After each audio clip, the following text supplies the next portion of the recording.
Now students coming towards the arrhythmia. Arrhythmia की just बच्चों भी डेफिनेशन पढ़ते हैं।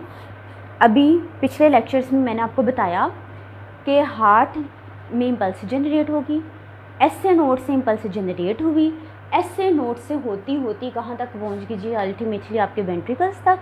वेंट्रिकल्स की हुई डीपोलराइजेशन, वेंट्रिकल्स ने किया कॉन्ट्रैक्ट और कार्डियक आउटपुट किया जनरेट, राइट। अब जी एक प्रॉपर पाथवे से आपकी इम्पल्स होके गुजरी, प्रॉपर स्पीड से गुजरी। देखो हर जगह मैंने आपको स्पीड्स बताए हैं, या कह लो पर्टिकुलर वेलोसिटी से गुजरी। यहाँ से गुजरने के बाद इसने क्या किया कि हार्ट बीट जनरेट की, हार्ट ने किया कॉन्ट्रैक्ट। अब जी अगर मैं बात करूँगा कि आपका नॉर्मल कंडक्शन पाथवे क्या है, तो भाई नॉर्मल कंडक्शन पाथवे ये है जो आपको यहाँ पर नज़र आ रहे हैं, ठीक है।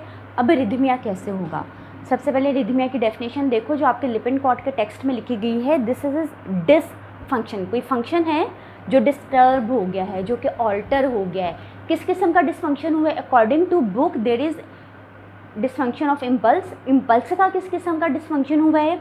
इन दी जनरेशन और कंडक्शन।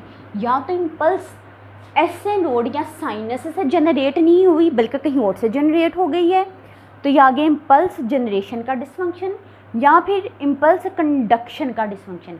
इम्पल्स क्या होगी? प्रॉपर रूट को फॉलो नहीं कर रही, ठीक है।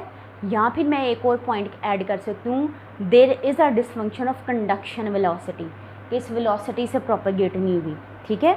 अब इससे क्या होगा? इरेगुलर हार्ट बीट होगी, या तो हार्ट बीट बढ़ जाएगी या हार्ट बीट कम हो जाएगी। बढ़ जाएगी तो यू विल से दिस इज टैकीकार्डिया, कम हो जाएगी यू विल से ब्रेडीकार्डिया। तो भाई आगे मजीद इससे रिलेटेड अभी हमने टर्म्स डिस्कस करनी है नेक्स्ट टाइम। सो भाई ये आपके पास डेफिनेशन आ गई, this is dysfunction of the impulse generation and impulse conduction at any of a number of site in the heart. ज़्यादा हार्ट में कहीं भी इस किस्म का डिसफंक्शन आया तो यू विल से दिस इज एरिथमिया।